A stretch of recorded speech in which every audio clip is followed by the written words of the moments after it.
विशेष बात पर हम लोग आज मनन करने वाले हैं। కానీ ఈ రోజు ఒక ప్రత్యేకమైన విషయాన్ని బట్టి మనం ధ్యానించబోతున్నాం. हमारा सुपरिचित भजन, पहला भजन जो है वो बहुत ही खास भजन है। उसमें से हम लोग पवित्र आत्मा के द्वारा कुछ और नए बातों को हम लोग सुनेंगे। మనకందరికీ తెలుసున్నటువంటి మొదటి కీర్తన, అది ప్రత్యేకమైనటువంటి కీర్తన. అందులో నుండి పరిశుద్ధాత్మని ద్వారా ఈ రోజు కొత్త విషయాలను మనం నేర్చుకుందాం. सब लोग अपने सामने रखे। అందరు మీ ముందు తీసి పెట్టుకోనండి. पहला भजन हम लोगों ने बहुत बार सुना भी है, पढ़ा भी है और हर समय हम उसको पढ़ते रहते हैं. మొదటి కీర్తన మొదటి అధ్యాయం చాలాసార్లు విన్నాము, చదివాము, చాలాసార్లు వాటిని చదువుతూనే ఉంటాం. पर इसमें कुछ ऐसी बातें हैं जो पवित्र आत्मा ने मुझे बताया, आज वो बातें मैं आपके सामने रख रहा हूं. కానీ పరిశుద్ధాత్ముడు ఇందులో నుండి నాకు చెప్పినటువంటి మాటలు నేను ఈ రోజు మీ ముందు పెట్టబోతున్నాను. आमेन. ఆమేన్. मेरे प्रियो, पहला भजन को निकाल कर अपने सामने रखे. ప్రియమైన వాళ్ళరా, మొదటి కీర్తన తీసి అందరి ముందు పెట్టుకోనండి. इस भजन में परमेश्वर पिता ने अपने लोगों को 3 स्टेप में 3 बात बताया.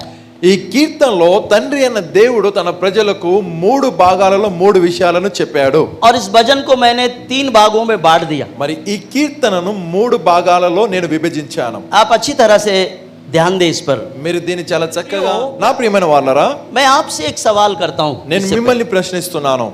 हम इस संसार में किसके वश में है? ఈ లోకమందు మనం ఎవరి వశములో ఉన్నాము? है ना?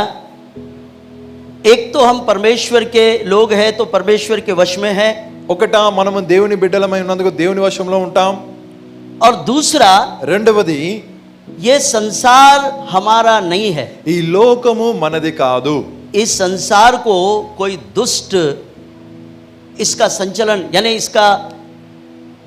इस पर वो राज कर रहा है. ఈ లోకం మీద దుష్టుడు రాజ్యమేలుచున్నాడు, है ना? కదా.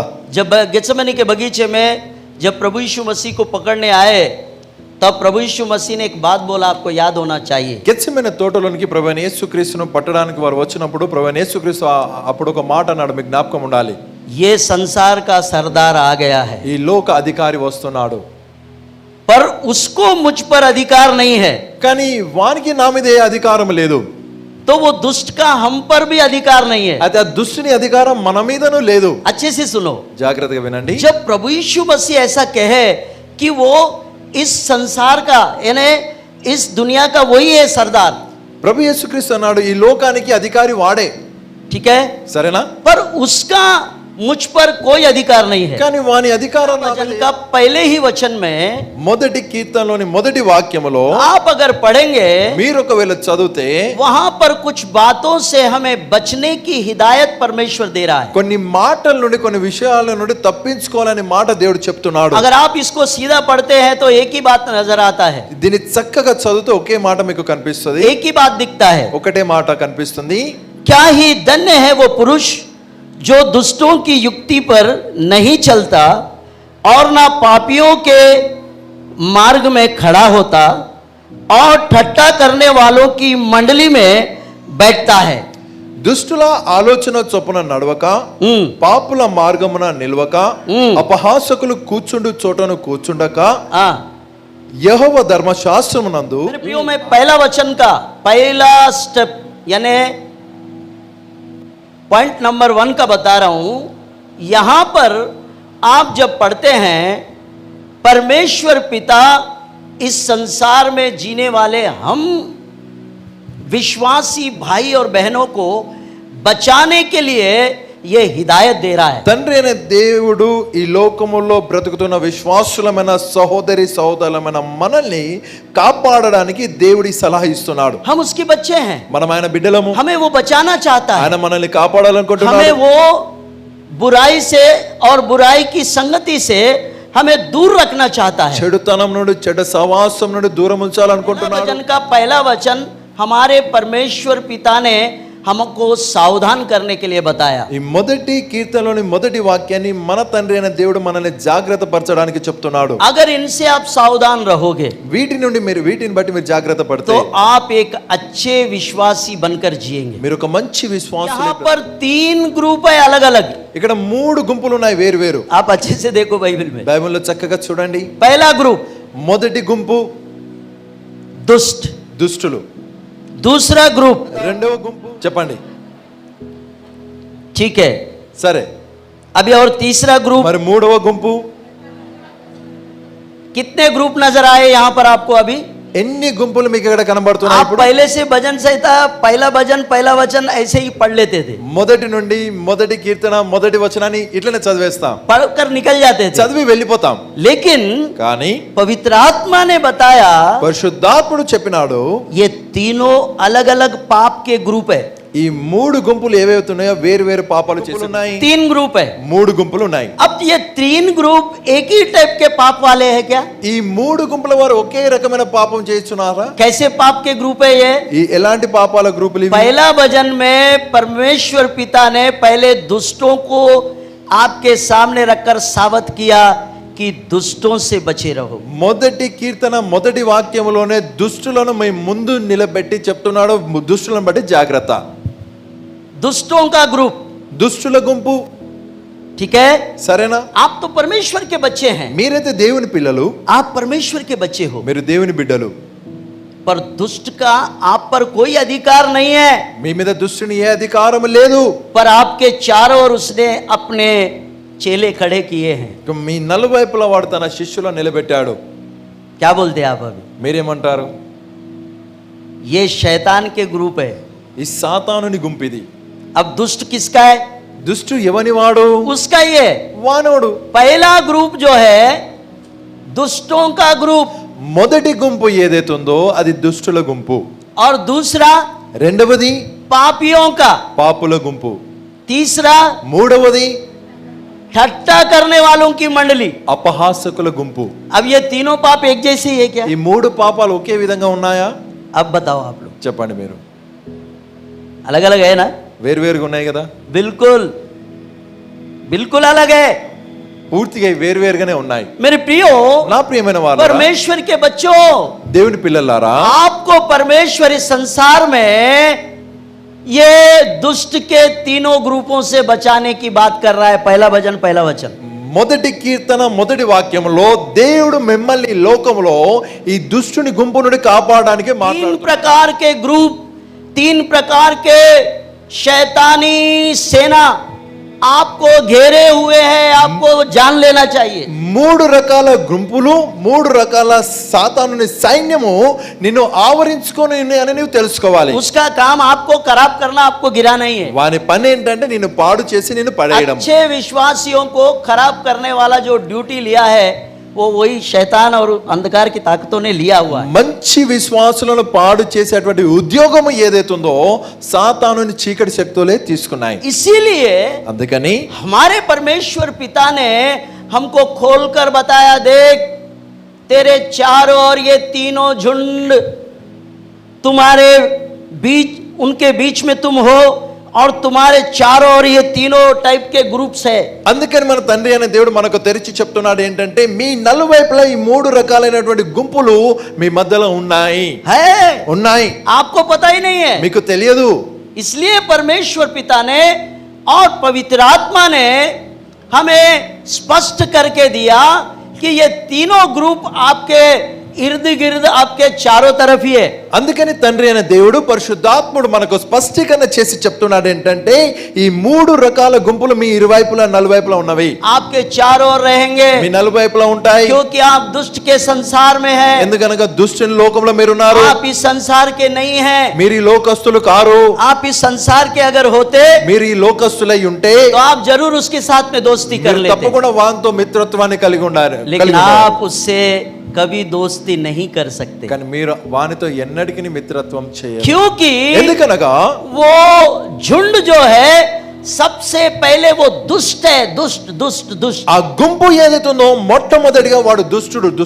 दुष्ट है वो, వాడు దుష్టుడు, फिर पापी है, తర్వాత పాపి, और फिर तीसरा नंबर वाला जो है मेरे प्रियो ठट्टा करने वाली मंडली। మరి మూడవ నంబర్ వాడు ఎవడైతున్నాడో అపహాసము చేయవాడు. आमेन। ఆమేన్. क्या ऐसे लोग नहीं है आपके चारों तरफ? మీ నలువైపులా ఇలాంటి వారు లేరా? आपके घर के चारों तरफ नहीं है? మీ ఇంటి నలువైపులా లేరా ఇలాంటి? आपके चारों तरफ नहीं है మీ ऐसे लोग? మీ మీ నలువైపులా ఇలాంటి వారు లేరా? ये तीनों प्रकार के अलग अलग ग्रुप्स जब आपके चारों ओर है तो आपको कैसा रहना चाहिए, प्रभु अब आपको आगे बताएगा। ఈ మూడు రకాలైనటువంటి వేరు వేరు గుంపులు మీ నలువైపులా ఉన్నప్పుడు మీరు ఎలా ఉండాలి అనేది దేవుడు చెప్తున్నాడు. प्रभु ने इसके लिए ही ये बात हमारे सामने लेकर आया। దేవుడు దీని నిమిత్తమే ఈ మాటను మన ముందు తీసుకొచ్చినాడు. इस संसार में हम उस दुष्ट के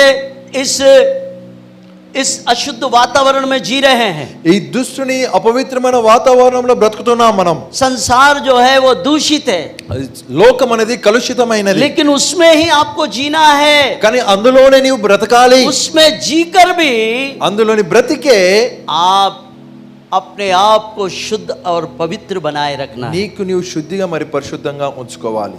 ये ड्यूटी परमेश्वर पिता ने आपको और मुझको हम सबको दिया है। మరి ఈ ఉద్యోగాన్ని తండ్రి అయిన దేవుడు నీకు నాకు మనందరికి ఇచ్చాడు. आप इस संसार में जीते समय आपके चारों ओर ऐसे पापियों की मंडलियां रहेंगे, तो आप उस समय अपने आप को इनसे बचा के रखना है। నీవు ఈ లోకంలో బ్రతుకుతుండగా ఈ మూడు రకాలైనటువంటి గుంపులు నీ నలువైపులా ఉంటాయి. ఆ సమయంలో నీకు నువ్వు వీటితో జాగ్రత్త పడి బ్రతకాలి. मेरे प्रियो, నా ప్రియమైన వాళ్ళరా, दुष्ट आपको फुसलाएंगे, దుష్టుడు నిన్ను జారగొడతాడు, वो आपको अपने मार्ग में ले जाएंगे। తన మార్గమందు తీసుకొని వెళతాడు. इसलिए यह लिखा है, అందుకని ఇక్కడ రాస్తుంది, दुष्टों की युक्ति पर मत चलना। దుష్టుల ఆలోచన చొప్పున నడవకు. दुष्टों की युक्ति में मत चलना। దుష్టుల ఆలోచన చొప్పున నడవకు. आप तो किसके ऊपर में भी विश्वास कर लेते, उसके साथ चले जाते। కాదు నా ప్రియమైన आज आपको किसी पर भी इतना जल्दी भरोसा नहीं करना అంత चाहिए। త్వరలోనే ఒకరిని నువ్వు నమ్మద్దు. वो दुष्ट है వాడు దుష్టుడు, या अच्छा है, వాడు మంచివాడా आपको पहचानना है। నువ్వు తెలుసుకోవాలి. क्योंकि ఎందుకంటే आपको दुष्टों से, उनके मार्ग से आपको बच के रहना है। దుష్టుడి నుండి వాని మార్గంలో నుండి తప్పించుకోవాలి. आमेन, ఆమేన్, हालेलुया। హల్లెలూయా. फिर पापियों की मंडली है, మళ్ళీ పాపుల గుంపు ఉన్నది. वो सदा पाप करने के पीछे तुले हुए हैं। వారు ఎల్లప్పుడూ పాపం చేయడం వెంటనే పడి ఉంటారు. आपको उनसे सावधान रहना है। వారిని బట్టి నువ్వు జాగ్రత్తగా ఉండాలి. और इस संसार में बहुत चालाकी से आपको कबूतर के समान बोले और सांप के समान चतुरे होकर आपको चलना है। ఈ లోకంలో నువ్వు చాలా చాతుర్యముతో అనగా పావురం వలె నువ్వు నిష్కలంకంగా మరి పాము వలె చాతుర్యం కలిగి ఉండాలి. यस, అవును. अगर आप ऐसे रहेंगे నువ్వు అలా ఉంటే तो आप ऐसे लोगों से बच के रहेंगे। ఇలాంటి వానుడి తప్పించుకుంటావు. आमेन, ఆమేన్, हालेलुया। హల్లెలూయా. मेरे प्रियो, 3 ग्रुप है अलग अलग। మూడు గుంపులు, तीनों से बचना ఈ ముగ్గు నుండి కాపాడుకోవడము, और दूसरा एक काम करने के लिए प्रभु ने बताया। రెండవ పని చేయడానికి దేవుడు చెప్తున్నాడు. पहला नहीं करना, మొదటిది చేయొద్దు, दूसरा काम करना। రెండవ పని చేయాలి. दूसरा पॉइंट, రెండవ పాయింట్, दूसरा वचन, రెండవ వాక్యము. क्या करने के लिए बताया प्रभु ने हमको? ఏం చేయమని దేవుడు చెప్పినాడు? दूसरा वचन पढ़ो। రెండవ వాక్యాన్ని చదవండి. परंतु वो तो यहोवा की व्यवस्था से प्रसन्न रहता और उसकी व्यवस्था पर रात और दिन ध्यान करते रहता है। యెహోవా ధర్మశాస్త్రమునందు ఆనందించుచు దీవారాత్రము దానిని ధ్యానించువాడు ధన్యుడు. आमेन। अब ये तीनों पापों से बचना ఈ మూడు పాపాల నుండి తప్పించుకొని और दूसरे वचन का काम को करना। రెండో వాక్యంలో ఉన్న వాక్యము ఆ పనిని మనం करने के लिए बोल रहा प्रभु, దేవుడు ఏం చేయమంటున్నాడు? दिन और रात उसके वचन को ध्यान करते रहना। దీవారాత్రమైన వాక్యమును ధ్యానించాలి. दिन और रात, దీవారాత్రము जब समय मिले तब ఎప్పుడు సమయం దొరికినప్పుడే परमेश्वर का वचन पढ़ते रहना, దేవుని వాక్యాన్ని చదువుతూ ఉండాలి, पढ़ते रहना, చదువుతూ ఉండాలి, पढ़ते रहना। చదువుతూ ఉండాలి. दिवारात्रमुल करके लिखा है। दिवारात्र। दिन और रात उसके धर्मशास्त्र का अध्ययन करते रहो। దీవారాత్రమైన ధర్మశాస్త్రమును ధ్యానించము. नहीं समझे तो भी पढ़ते जाओ। అర్థం కాకపోయినా చదువు. पवित्र आत्मा आपको सहायता करेगा. పరిశుద్ధాత్మ నీకు रात और दिन मेरे वचन का अध्ययन करते रहना. అందుకని దేవుడు అక్కడ మనకు చెప్తున్నాడు, దివారాత్రం నా వాక్యమును ధ్యానించుము. रात और दिन దివారాత్రము उसके धर्मशास्त्र का अध्ययन करते रहो. ఆయన ధర్మశాస్త్రాన్ని ధ్యానించాలి. हालेलुया. హల్లెలూయా. इससे आप आशीषित हो जाओगे. దీని ద్వారా నీవు దీవెన పొందుతావు. हालेलुया. హల్లెలూయా. हालेलुया. హల్లెలూయా. यही बात परमेश्वर ने यहोशू को भी बताया. ఈ మాటనే దేవుడు యెహోషువకు చెప్పాడు. वो योद्धा है, ఆయన పరాక్రమశాలి, पराक्रमी है, పరాక్రమశాలి, घुड़सवार है, యుద్ధశూరుడు, बड़े बड़े युद्ध लड़े उसने. పెద్ద పెద్ద యుద్ధాలు చేశాడు ఆయన. लेकिन उसके बावजूद भी परमेश्वर ने उसको ये काम दिया. అయినప్పటికీ దేవుడు ఆయనకి పని ఇచ్చాడు. यहोशू को उसकी जय की जो सीक्रेट है वो यही है. యెహోషువలో ఉన్నటువంటి విజయవంతమైన రహస్యం ఇదే. आपका युद्ध यहोवा ही जिताएगा నీ యుద్ధాన్ని యెహోవాయే గెలిపిస్తాడు. अगर आप इसका ध्यान करेंगे तो. నీవు దీనిని ధ్యానిస్తే, अगर आप दिन और रात परमेश्वर के वचन का अध्ययन करेंगे तो आपका युद्ध, आपकी लड़ाई जो कुछ भी है वो परमेश्वर पिता लड़के खत्म करेगा. నీవు దివారాత్రము దేవుని వాక్యాన్ని ధ్యానిస్తే నీ యుద్ధము నీకున్న ఏదైనా కావచ్చు, దేవుడే దాన్ని గెలిపిస్తాడు. वही तुम्हारा युद्ध लड़ेगा, ఆయనే నీ యుద్ధం చేస్తాడు. वही तुम्हारे बदले खड़ा हो ఆయన जाएगा. నీకు బదులుగా నిలబడతాడు. अगर आप उसके धर्मशास्त्र का अध्ययन अगर आप करेंगे तो. నీవు ఆయన ధర్మశాస్త్రాన్ని की ధ్యానిస్తే, किताब యెహోషువ గ్రంథము व्यवस्था विवरण के बाजू में ద్వితీయోపదేశ కాండము తర్వాత पहला अध्याय మొదటి అధ్యాయం और 8वां वचन देखिए. 8వ వాక్యాన్ని చూడండి. सब लोग अपने बाइबल को निकाले. అందరు బైబిల్ తీయండి. व्यवस्था की यह पुस्तक तेरे चित्त से कभी ना उतरने पाए, इसी में दिन रात ध्यान दिए रहना, इसलिए कि जो कुछ उसमें लिखा है उसके अनुसार करने की तू चौकसी करे, क्योंकि ऐसा ही करने से तेरे सब काम सफल होंगे और तू प्रभावशाली होगा. आमेन. ఈ ధర్మశాస్త్ర గ్రంథమును నీవు బోధింపక తప్పిపోకూడదు. దానిలో రాయబడిన అన్నిటి यस ప్రకారము చేయుటకు నీవు జాగ్రత్త పడునట్లు దివారాత్రము దానిని ధ్యానించిన ఎడల నీ మార్గమును వర్ధిల్ల చేసుకొని यस చక్కగా ప్రవర్తించెదవు.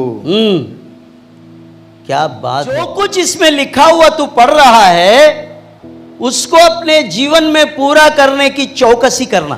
ఏదైతే ఇందులో రాయబడి ఉందో దాన్ని నువ్వు చదువుతున్నావు కదా, నీ జీవితంలో దాన్ని చేయడానికి జాగ్రత్త పడు. यहाँ रुकिए. ఇక్కడ ఆగండి. जो कुछ उसमें लिखा है ఏదైతే ఇందులో రాసిందో पढ़ तो रहा है, చదువుతున్నావు, लेकिन पढ़ के కానీ చదివి जो कुछ तू पढ़ रहा है ఏదైతే నువ్వు చదువుతున్నావో उसके अनुसार अपने जीवन को उसमें ढलकर उसके वचन के अनुसार चलना सीख ले. దాని ప్రకారము, ఆ వాక్యము ప్రకారము అందులో పోయబడి దాన్ని బట్టి నడవడం నేర్చుకో.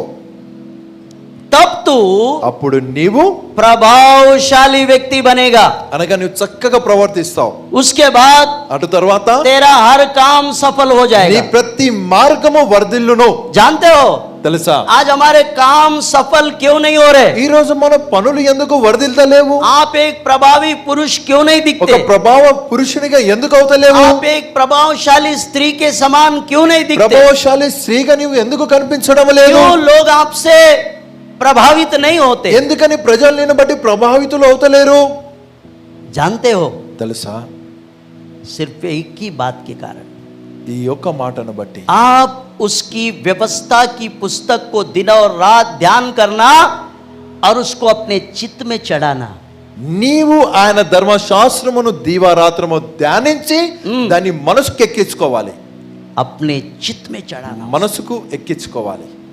चढ़ाकर ఎక్కించుకొని उसके अनुसार करने की पूरी कोशिश करना. దాని ప్రకారము చేయడానికి ప్రయత్నించాలి. वचन में ऐसा लिखा है, मैं वैसा ही करूंगा, उसके अलावा कुछ नहीं करूंगा. వాక్యములు ఇలా రాసుంది, నేను అలాగే చేస్తాను, దానికి మించి నేను చేయను. जो कुछ पढ़ रहा है, ఏదైతే जो చదువుతున్నావు, कुछ सीख रहा है, ఏదైతే నేర్చుకుంటున్నావు, उसके अनुसार करने की भी कोशिश करना। దాని ప్రకారం చేయడానికి ప్రయత్నించు. वचन में कुछ लिखा है तो जिंदगी में कुछ कर रहे हैं। వాక్యములో ఒకటి రాసింది, జీవితంలో ఒకటి చేస్తున్నావు. वचन में कुछ लिखा है, వాక్యంలో ఒకటి రాసింది, आप अपनी मन की कर रहे हैं। నీవు నీ ఇష్టానుసారం చేస్తున్నావు. ऐसा नहीं हो सकता। అలా జరగదు. अगर आप करेंगे, అలా నీవు చేస్తే आप कभी सफल नहीं होंगे। నీవు వర్ధిల్లవు.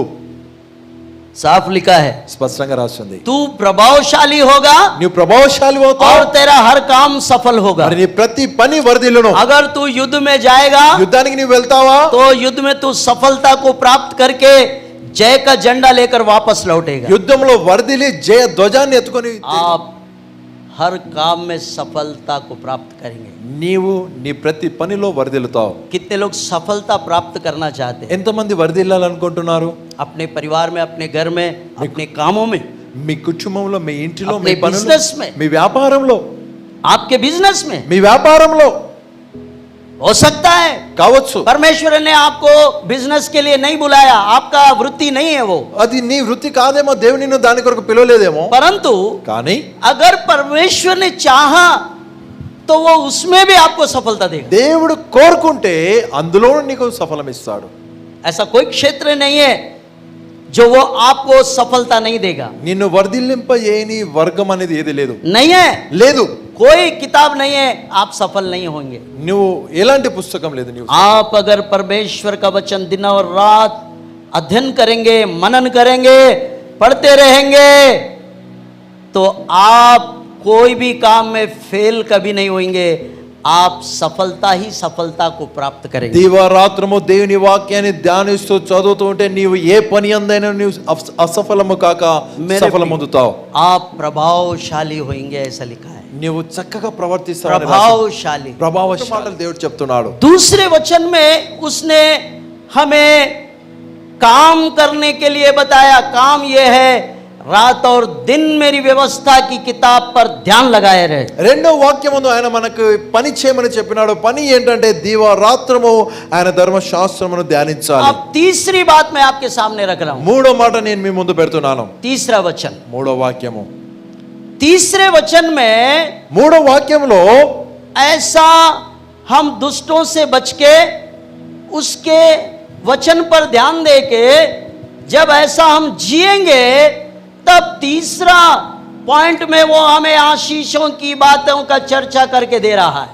దుష్టుల నుండి తప్పించుకొని ఆ. ఆయన ధర్మశాస్త్రము ధ్యానిస్తుండగా మూడవ వాక్యములు ఏదైతే రాసిందో ఆ దీవెన దేవుడు మనకిస్తాడు. मेरे प्रियो, నా ప్రియమైన వాళ్ళరా, आप पहले दुष्ट से बचे, మొదట దుష్టుల నుండి తప్పించుకోండి, फिर आप परमेश्वर के वचन पर रात और दिन मनन करें। మళ్ళీ దేవుని వాక్యాన్ని దివారాత్రము ధ్యానించండి. तीसरा, మూడవది आप कैसे आशीष पाएंगे उसके विषय में बताएं। ఆయన ఎలా దీవెన పొందుకుంటారు అనే దాని విషయం చెప్తున్నాడు. तीसरे पॉइंट में आपकी आशीषों की चर्चा है। మూడవ పాయింట్ లో, మూడవ దాంట్లో మీ ఆశీర్వాదం గురించి రాసింది. आपके लिए आशीष की चर्चा प्रभु कर रहा है। మీ గురించి దీవెన చర్చ దేవుడు చెప్తున్నాడు. वो उस वृक्ष के समान है जो बहते नालियों के किनारे में लगाया गया है।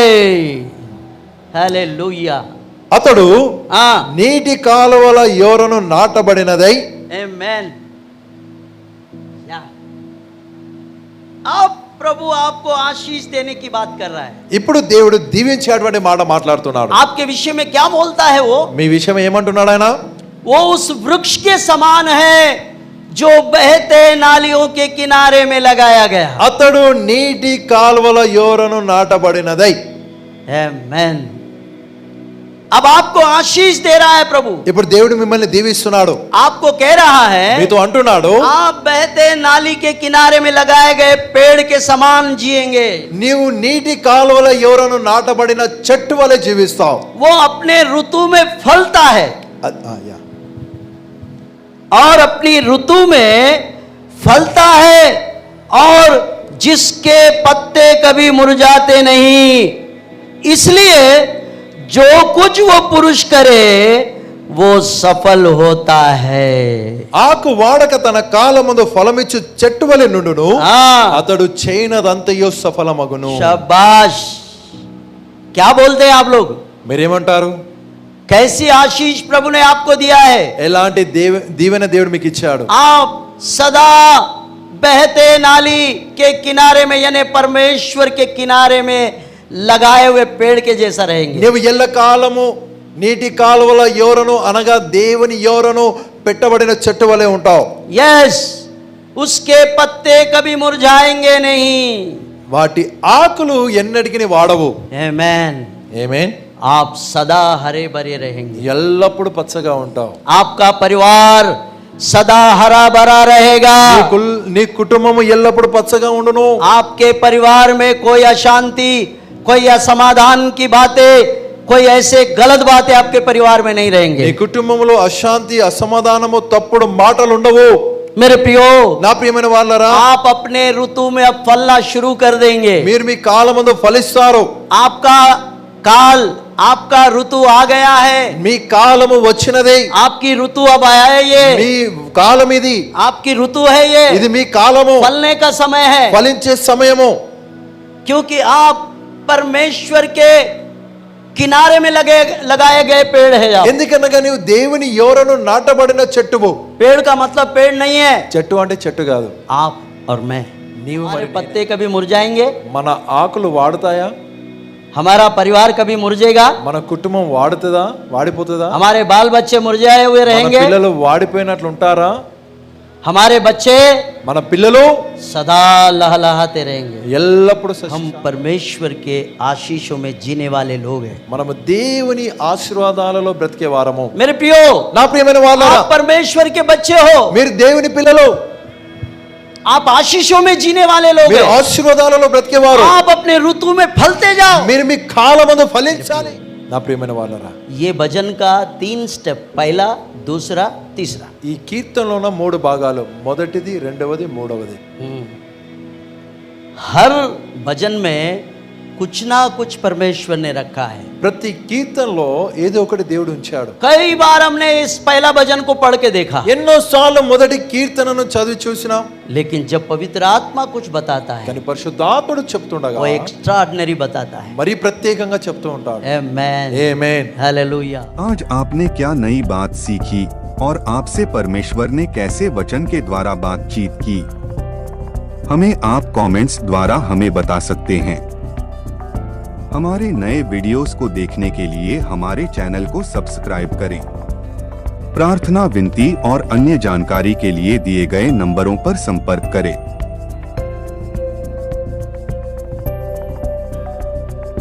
धन्यवाद। प्रभु आपको आशीष दे।